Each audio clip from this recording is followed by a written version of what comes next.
हम अक्सर सोचते हैं कि हमारी कहानी बस इसी जिंदगी के पन्नों तक सीमित है ना? हाँ, ये आम धारणा है। लेकिन जरा रुकिए, कुछ प्राचीन ज्ञान के स्रोत हैं जो एक बिल्कुल अलग ही नजरिया देते हैं। बिल्कुल। वो कहते हैं कि हर आत्मा का सफर सिर्फ एक पड़ाव का नहीं, बल्कि एक अंतहीन सिलसिला है। जन्म, फिर मृत्यु, फिर जन्म। हाँ, एक चक्कर की तरह। और इस पूरे सफर का ताना बाना, वो कहते हैं, हमारे ही कर्मों से बुना है। बिल्कुल, ये एक बहुत गहरा विषय है जिसने हजारों सालों से इंसानी सोच को आप कह सकते हैं झकझोरा है। हाँ, और ये सिर्फ दार्शनिकों या साधकों के लिए नहीं है, कहीं ना कहीं हम सबके मन में ये सवाल उठता है। सही कहा। तो आज हम इसी पहेली को थोड़ा सुलझाने की कोशिश करेंगे। हमारी आज की ये जो पड़ताल है, इसका विषय है कर्म और पुनर्जन्म का रहस्य। हम ये खंगालेंगे कि कैसे हमारे छोटे बड़े काम, हमारी नीयत सिर्फ आज पर नहीं, बल्कि आने वाले न जाने कितने कल पर अपनी छाप छोड़ते हैं। के स्रोत के कुछ हिस्सों को आधार बना रहे हैं। अच्छा, खासतौर पे इसका जो दूसरा भाग है, कर्म और पुनर्जन्म का नियम, उस पर हम ज्यादा ध्यान देंगे। ठीक है। तो मकसद साफ है। कर्म के पीछे का विज्ञान क्या है? ये पुनर्जन्म के चक्र को कैसे चलाता है? और क्या इससे बाहर निकलने का कोई रास्ता है? हाँ, क्या वाकई कोई रास्ता है, जैसा कि ये स्रोत बताते हैं? सच कहूं तो ये सोचकर ही थोड़ी हैरत होती है कि हमारे मन का एक विचार या जुबान से निकला एक शब्द, या कोई छोटा सा काम भी। हाँ, वो भी इतनी लंबी यात्रा तय कर सकता है। मुझे छांदोग्य उपनिषद का एक सूत्र याद आ रहा है, यथा कर्म यथा श्रुतम योन्यो नि प्रपद्यते। हाँ, ये सूत्र तो जैसे इस पूरी गुत्थी की चाबी है। अच्छा, इसका सीधा सा मतलब है, जीव जैसे कर्म करता है और जैसा उसका ज्ञान होता है, उसी के मुताबिक वो अगली योनि यानी अगला जीवन रूप पाता है। ये कर्म के सिद्धांत का एकदम सार है, कह सकते हैं। चलिए तो फिर इसी चाबी से दरवाजा खोलते हैं। ये कर्म का विज्ञान आखिर काम कैसे करता है? कहाँ से शुरू करें इसे समझना? देखिए, इसकी बुनियाद समझने के लिए भगवद गीता का वो मशहूर श्लोक है ना, हाँ। वो सबसे सही है। कौन सा? जहां श्री कृष्ण अर्जुन को समझाते हैं, कर्मण्यवाधिका रस्ते मां फलेषु कदाचन। हाँ, ये तो बहुत सुना है। इसका मतलब है, तुम्हारा अधिकार सिर्फ कर्म करने में है, उसके फल पर कभी नहीं। ये कर्म योग का आप कह लीजिए मूल मंत्र है। ठीक है, यानी फोकस काम करने पर हो, नतीजे पर नहीं। नहीं। पर कर्म का मतलब क्या सिर्फ शारीरिक काम है, जैसे ऑफिस जाना या घर का काम करना? नहीं नहीं, कर्म का दायरा इससे कहीं ज्यादा बड़ा है, ज्यादा फैला हुआ है। अच्छा। स्रोत बताते हैं कि कर्म 3 स्तरों पर होता है। मनसा यानी सोच से। सोच से भी? हाँ, सोच से। वाचा यानी बोल से। और कर्मणा यानी क्रिया से। ओ। तो आपके मन में उठा एक विचार भी कर्म है, आपकी जुबान से निकला शब्द भी कर्म है, और आपके शरीर से किया गया कोई काम तो कर्म है ही। ये तीनों मिलकर कर्म का खाता बनाते हैं। अच्छा, यानी हमारी सोच भी एक तरह का एक्शन है, और ये सारा हिसाब किताब यही तय करता है कि अगला जन्म कहाँ और कैसा होगा। ये तो थोड़ा चौंकाने वाला है। हाँ, पारंपरिक मान्यता तो यही कहती है, और श्रोत भी इसी तरफ इशारा करते हैं। अच्छे कर्म, जिन्हें पुण्य कहा जाता है, वो आत्मा को ऊपर उठाते हैं, बेहतर मनुष्य जीवन की तरफ या देव जैसी उच्च योनियों की तरफ। और बुरे कर्म? वहीं बुरे कर्म, जिन्हें पाप कहते हैं, वो नीचे की ओर धकेलते हैं, जैसे पशु, पक्षी, कीट पतंगे, इस तरह की योनियों में। तो कर्म एक बीज की तरह हुआ। बिल्कुल, एक बीज की तरह है। बोया आज जाता है, लेकिन उसका पेड़ और फल भविष्य में मिलता है। भविष्य में मतलब इसी जन्म में या? हाँ, चाहे वो इसी जन्म में मिले या फिर अगले जन्म में। ये तो हुआ कर्म का बुनियादी ढांचा। लेकिन मैंने सुना है कि कर्म भी अलग अलग तरह के होते हैं, जैसे कुछ पुराने हिसाब होते हैं, कुछ नए। ये क्या चीज है? बिल्कुल सही पकड़ा आपने, और इसे समझना बहुत जरूरी है, क्योंकि यहीं पर आप कह सकते हैं थोड़ी उम्मीद की किरण भी दिखती है। अच्छा, कैसे? स्रोत मुख्य रूप से 3 तरह के कर्मों की बात करते हैं। पहला है संचित कर्म। संचित मतलब जमा किया हुआ? हाँ बिल्कुल। सोचिए, ये एक बहुत बड़ा गोदाम है, इसमें हमारे पिछले अनगिनत जन्मों के किए हुए कर्म जमा है, जिनका फल अभी तक हमें नहीं मिला है। ओह। ये अच्छे भी हो सकते हैं, बुरे भी। ये हमारा कर्मों का, समझ लीजिए, कुल बैंक बैलेंस है। ठीक है, ये तो हुआ संचित। दूसरा है प्रारब्ध कर्म। अब उस बड़े गोदाम यानी संचित कर्मों में से कर्मों का एक छोटा सा हिस्सा निकालकर इस जन्म के लिए, क्या कहते हैं, अलॉट कर दिया गया है। अच्छा, इस जन्म के लिए? हाँ, यही प्रारब्ध है। यानी इस जीवन में हमें जो सुख दुख मिल रहे हैं, जो हालात मिले हैं, रिश्ते, ये शरीर, हाँ, वो सब इसी प्रारब्ध कर्म का नतीजा माना जाता है। और कहते हैं, इसे बदलना संभव नहीं, इसे भोगना ही पड़ता है। ओ, तो ये फिक्स्ड है इस जन्म के लिए। जी। और तीसरा जो सबसे महत्वपूर्ण है वो है क्रियामाण कर्म। क्रियामाण ये वो कर्म है जो हम अभी इसी पल इस वर्तमान जीवन में कर रहे हैं, अपनी सोच से, अपने बोल से, अपनी क्रियाओं से, जो हम अब कर रहे हैं। हाँ, जो अब कर रहे हैं। यही क्रियामाण कर्म भविष्य में हमारे संचित कर्म के गोदाम में जमा होंगे। अच्छा। और यही आने वाले जन्मों का प्रारब्ध तय करेंगे। ओ, तो मतलब प्रारब्ध तो तय है, वो पिछले कर्मों का फल है जो इस जन्म में मिल रहा है, उसे भोगना है। जी। लेकिन क्रियामाण कर्म जो हम अभी कर रहे हैं वो हमारे हाथ में है। बिल्कुल। यहीं पर हमारी आजादी है, भविष्य बनाने की चाबी यही है। बिल्कुल, यही सबसे बड़ी समझने वाली बात है इसमें। प्रारब्ध पर हमारा जोर नहीं चलता, उसे तो भोगना ही है। लेकिन क्रियामाण कर्म चुनना, वो करना, ये पूरी तरह हमारी इच्छा और हमारे विवेक पर निर्भर करता है। यहीं पर हम अपने भविष्य का निर्माता बन सकते हैं। और ये तीनों कर्म, संचित, प्रारब्ध और क्रियामाण, ये मिलकर ही इस जन्म मरण के चक्र को घुमाते रहते हैं। अच्छा। जब तक संचित कर्मों का भंडार खाली नहीं होता और नए क्रियामाण कर्म बनते रहते हैं, तब तक ये यात्रा चलती रहती है। तो फिर ये जन्म लेना, कभी इंसान बनना, कभी जानवर, कभी कुछ और, ये सब क्या है? क्या ये पिछले पापों की कोई सजा है या इसका कोई और मतलब है? देखिए, इसे सिर्फ सजा की तरह देखना शायद सही नजरिया नहीं होगा। महाभारत के शांति पर्व में एक बहुत सुंदर बात कही गई है। क्या? कर्मणा जायते जंतु, कर्मणा एव विलीयते। इसका मतलब कर्म से ही जीव जन्म लेता है और कर्म के जरिए ही वो इस बंधन से मुक्त भी होता है। अच्छा, तो जन्म एक मौका है। हाँ, बिल्कुल, एक मौका है। मौका? किस चीज का मौका? आत्मा के सीखने का, विकसित होने का। स्रोत इसे ऐसे समझाते हैं कि हर जन्म एक क्लासरूम की तरह है। क्लासरूम? हाँ, आत्मा अलग अलग योनियों में, अलग अलग परिस्थितियों में जन्म लेकर अनुभव इकट्ठा करती है, सीखती है।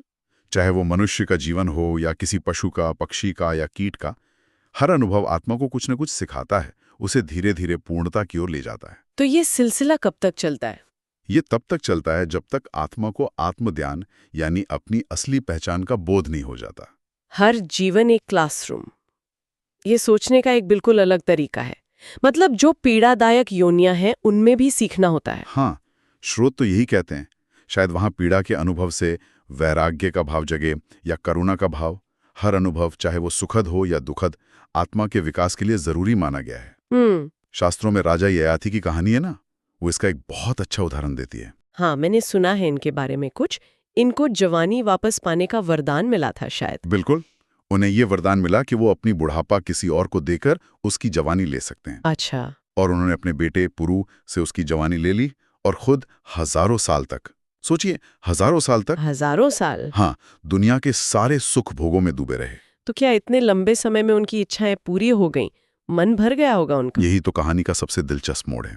हजारों साल भोगने के बाद भी उनका मन नहीं भरा। सच में? हाँ, उन्हें तृप्ति नहीं मिली। आखिर में उन्हें ये ज्ञान हुआ कि इच्छाएं तो कभी खत्म ही नहीं होती। अच्छा। उन्होंने कहा, कामो ह्यनलहा, यानी इच्छा उस आग की तरह है जिसमें जितना घी डालो वो उतनी ही भड़कती है, कभी बुझती नहीं। वाह, हजारों साल का अनुभव और नतीजा ये कि इच्छाएं अनंत हैं। फिर उन्होंने क्या किया? इस ज्ञान के बाद उन्होंने सब कुछ त्याग दिया, पुरु को उसकी जवानी लौटाई और खुद तपस्या के रास्ते पर निकल पड़े। तो ये कहानी साफ दिखाती है कि जब तक चीजों को पाने की, भोगने की इच्छा यानी वासना मन में है, तब तक कर्म होते रहेंगे। और उन कर्मों का फल भोगने के लिए पुनर्जन्म भी होता रहेगा। इच्छा ही कर्म की जड़ है और कर्म पुनर्जन्म की।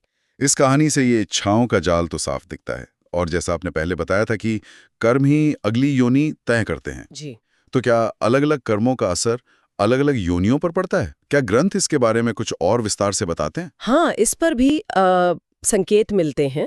गरुड़ पुराण जैसे ग्रंथों ने एक सिद्धांत आता है, यथा कर्म तथा योनि, यथा योनि तथा जन्म। अच्छा, जैसा कर्म वैसी योनि, जैसी योनि वैसा जन्म। हाँ, मतलब जैसे कर्म होते हैं वैसे ही योनि मिलती है। और जैसी योनि होती है वैसा ही अगला जन्म होता है। ये एक तरह का कारण और प्रभाव का नियम है। इसके कुछ उदाहरण हैं? मतलब कौन से कर्म किस तरह की योनि की तरफ ले जा सकते हैं? स्रोत कुछ उदाहरण देते हैं। जैसे जो लोग जीवन भर हिंसा करते हैं, दूसरों को सताते हैं, जिनमें क्रूरता का भाव बहुत ज्यादा होता है, हाँ। तो संभव है कि उन्हें अगले जन्म में हिंसक पशुओं की योनि मिले, ओह। जो बहुत ज्यादा लालची होते हैं, सिर्फ अपना ही सोचते हैं, जमाखोरी करते हैं। उन्हें सर्प या कीट जैसी योनियों में जन्म मिल सकता है, जहां वो हमेशा असंतुष्ट रहते हैं, रेंगते रहते हैं। और अच्छे कर्मों का क्या फल बताया गया है? हाँ, जो लोग दयालु होते हैं, दूसरों की मदद करते हैं, सेवा भाव रखते हैं, दान पुण्य करते हैं, उन्हें बेहतर योनियां मिलने की संभावना होती है। जैसे कि? उन्हें पुण्य कर्मों के फल के रूप में देवलोक मिल सकता है, या फिर एक अच्छे साधन संपन्न मनुष्य परिवार में जन्म मिल सकता है। अच्छा। जहां उन्हें अपनी आध्यात्मिक यात्रा को आगे बढ़ाने के और अच्छे मौके मिले। ये पूरा चक्रव्यूह तो बहुत बहुत पेचीदा लग रहा है। एक के बाद एक जन्म, फिर कर्मों का हिसाब। क्या इससे निकलने का कोई रास्ता भी है? या ये हमेशा ऐसे ही चलता रहेगा? क्या ये जन्म मृत्यु का पहिया कभी रुकता भी है? हाँ, बिल्कुल। इसी चक्रव्यूह से बाहर निकलने को ही तो मुक्ति कहते हैं, या मोक्ष, या निर्वाण। मुक्ति, मोक्ष। हाँ, यही इस पूरी यात्रा का परम लक्ष्य माना गया है। और भगवद गीता में श्री कृष्ण फिर एक कुंजी देते हैं। एक और? हाँ, अध्याय 4 श्लोक 14 में, न मा कर्माणि लिम्पन्ति न मे कर्म फले स्पृहा। न मा कर्माणि लिम्पन्ति न मे कर्म फले स्पृहा। इसका क्या मतलब हुआ? कर्म मुझे लिप्त नहीं करते, न ही मुझे कर्म फल की इच्छा है। इसका गहरा मतलब है वो आत्मा जो कर्म करते हुए भी न तो खुद को कर्ता मानती है, मतलब अहंकार नहीं करती, और न ही कर्मों के फल से कोई लगाव या इच्छा रखती है। वो आत्मा कर्मों के बंधन में नहीं पड़ती। अच्छा। कमाल की बात यह है कि मुक्ति कर्म छोड़ने से नहीं मिलती। छोड़ने से नहीं, बल्कि कर्म के फल से अनासक्त होने से मिलती है। अनासक्ति, डिटैचमेंट। ये शब्द सुनने में तो बहुत आसान लगता है, पर असल जिंदगी में उतारना, अपने काम के फल की इच्छा न करना, ये तो बहुत मुश्किल लगता है। हाँ, मुश्किल तो है। क्या इसका मतलब है कि हमें किसी चीज की परवाह ही नहीं करनी चाहिए? फिर तो कोई कुछ करेगा ही क्यों? नहीं, अनासक्ति का मतलब उदासीनता या लापरवाही बिल्कुल नहीं है। ये बहुत बारीक बात है। अच्छा। इसका मतलब है अपना काम पूरी योग्यता से करना, पूरी ईमानदारी और उत्साह से करना। ठीक है। लेकिन उसके नतीजे को ईश्वर पर या नियति पर छोड़ देना। सफलता मिले तो अहंकार नहीं करना, विफलता मिले तो निराश नहीं होना। कर्म करना है क्योंकि वो हमारा कर्तव्य है, इसलिए नहीं कि उससे हमें कुछ मिलेगा। अच्छा, कर्तव्य समझकर। हाँ, स्रोत बताते हैं कि जब आत्मा पूरी तरह से अहंकार से, यानी मैं और मेरा के भाव से, हाँ, लोभ से यानी और पाने की चाहत से, और आसक्ति से यानी चीजों, रिश्तों, विचारों से चिपके रहने के भाव से मुक्त हो जाती है। पूरी तरह से? हाँ, जब पूरी तरह मुक्त हो जाती है तभी वो कर्मों के बंधन से आजाद होती है, और इस लंबे सफर से, जिसे कभी कभी 84 लाख योनियों का चक्र भी कहा जाता है, हाँ सुना है ये, उससे बाहर निकल जाती है। वेदांत दर्शन भी तो शायद इसी प्रक्रिया की बात करता है ना? वो इसे सिर्फ नियम कानून की तरह नहीं देखता। हाँ बिल्कुल, वेदांत इसे सिर्फ एक मैकेनिकल लॉ की तरह नहीं देखता, बल्कि आत्मा के विकास की एक जरूरी प्रक्रिया, एक तरह की एवोल्यूशनरी प्रोसेस मानता है। विकास की प्रक्रिया? जी, हर जन्म एक नया पाठ है, हर अनुभव एक सीख। सुख और दुख दोनों ही आत्मा को परिपक्व बनाते हैं, उसे धीरे धीरे उसकी असली पहचान की तरफ ले जाते हैं।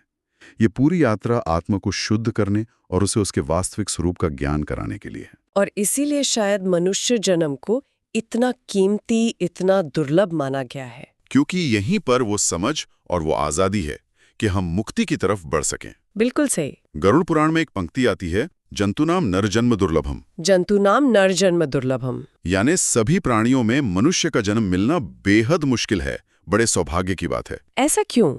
ऐसा इसलिए क्योंकि मनुष्य योनि में ही वो बुद्धि, वो विवेक और वो इच्छा शक्ति होती है जिससे आत्मा कर्म के इस रहस्य को समझ सकती है, हाँ, सही गलत का भेद कर सकती है, और साधना करके, अनासक्ति का अभ्यास करके मुक्ति के रास्ते पर चल सकती है। अच्छा। दूसरी योनियों में चेतना का स्तर इतना विकसित नहीं होता कि वो ये सब समझ सकें या कर सकें। वहां ज्यादातर क्या होता है, प्रारब्ध कर्मों का भोग ही होता है। तो सारी बात घूम फिर कर आ जाती है हमारे कर्मों पर, और उससे भी ज्यादा शायद उन कर्मों के पीछे छिपी हमारी नियत पर, हमारी मंशा पर। बिल्कुल, यही कर्मों का लेखा जोखा है जो हमें इस अनंत चक्र में फंसाए भी रख सकता है, और अगर समझदारी से काम लें तो यही हमें इससे बाहर भी निकाल सकता है। आपने बिल्कुल सही सार निकाला है। अपने कर्मों को जानना, उनके पीछे काम कर रही इच्छाओं को, डर को, लगाव को पहचानना, यही आत्मनिरीक्षण है। हाँ। और यही आत्मज्ञान की तरफ पहला और सबसे जरूरी कदम है। यही समझ हमें इस क्या कहते हैं 84 लाख योनियों की भूल-भुलैया से निकलने का नक्शा दे सकती है। कर्म की गति सचमुच बहुत गहरी है। वाकई ये इतनी सीधी नहीं है जितना लगता है। बिल्कुल नहीं। इसलिए भगवत गीता में अध्याय 4 श्लोक 17 में जोर देकर कहा गया है, कर्मणो ह्यपि बोद्धव्यम बुद्धव्यम च विकर्मणा अकर्मणश्च बोद्धव्यम गहना कर्मणो गति। ये थोड़ा जटिल लग रहा है, इसका निचोड़ क्या है? देखिए, इसका सार ये है कि हमें ठीक से समझना चाहिए कि कर्म क्या है, यानी सही या शास्त्र सम्मत कर्म। ठीक है। विकर्म क्या है, यानी गलत या निषिद्ध कर्म। तापन का भाव और फल की इच्छा न होने से कर्म का बंधन नहीं बनता। अच्छा, वो अनासक्ति वाली अवस्था। हाँ, बिल्कुल। तो इन तीनों का भेद जानना जरूरी है, क्योंकि कर्म की चाल, उसका तरीका बहुत गहरा है, बहुत रहस्यमयी है। इसे हल्के में नहीं लिया जा सकता। पर जो इस रहस्य को भेद लेता है, वो इस आने जाने के सच्चक्र से पार हो जाता है। ये चर्चा सच में दिमाग के कई बंद दरवाजे खोलती है, बहुत कुछ सोचने पर मजबूर करती है। जी। जाते जाते अपने सुनने वालों के लिए एक सवाल छोड़ जाते हैं जिस पर वो खुद सोच विचार कर सके। जरूर। ये सवाल सीधे तौर पर हमारे स्रोतों में शायद न मिले, पर इस चर्चा से जरूर जुड़ता है। सवाल ये है, अगर ये तय है कि हमें अपने कर्मों का फल भोगना ही पड़ेगा, चाहे इस जन्म में या अगले में, तो क्या हमारे पास वाकई अपने भविष्य को बदलने की कोई सच्ची आजादी, कोई फ्री विल है? बहुत गहरा सवाल है। और एक और सवाल इसी से जुड़ा हुआ, क्या दूसरी योनियों में, जैसे पशु पक्षी योनि में, सिर्फ पुराने कर्मों का फल ही भोगा जाता है, या वहां भी नए कर्म बनते हैं जो भविष्य तय करते हैं? ये बहुत गहरे सवाल हैं, और शायद इन सवालों के जवाब ढूंढने की कोशिश करना ही आत्मा की इस अनंत यात्रा का अगला महत्वपूर्ण अध्याय हो। कौन जाने? कौन जाने। शायद यही है कर्म और पुनर्जन्म के रहस्य की अगली परत, आत्मा की अनंत यात्रा का दूसरा अध्याय।